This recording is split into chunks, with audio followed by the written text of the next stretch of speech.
Ассалаумағалейкум достар, сіздермен ауылдағы гараж арнасы. Бүгін бізде лайфхак. Бұл лайфхак ютубта бар. Бұны енді Нұржан өзі эксперимент етіп жасап көрді. Міне мынау жуылған орындық, мынау енді жоғары жақ жуылып бастап жатқан орындық. Бұны жууға көп су керек емес. Мына бір екі баглашқа жетеді, кішкентай ғана. Тек бетін ғана жуып қояды, кірді көріп тұрғандай бүйтіп алады.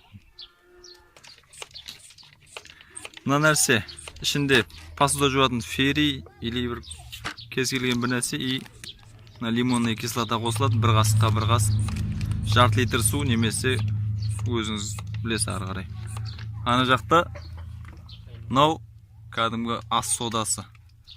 Бұл енді өзіңіз білесіз сонда. Бірінші осы себіледі, оның үстіне мынау себіледі. Сонымен екеуі реакцияға кірісіп, кірді кетіреді.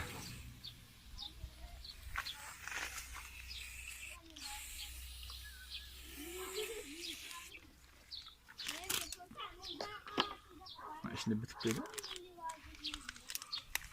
Екеуі реакцияға көпіріп жатыр.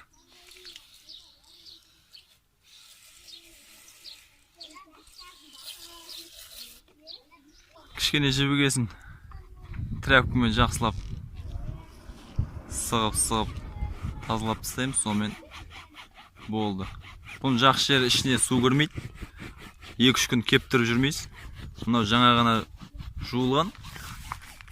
Мына жағында ғана су қалып, кеуіп қалды уже. Оның үстіне ана губканың суы шығып, қайта кірі шығып кетпей, 4 күн, 5 күн жаздың ыстығында кептіріп жүргенше өстіп, жарты күнде жуып тастап, кептіріп машинаға салып кете бересіз. Бүгінге осы. Сау болыңыздар.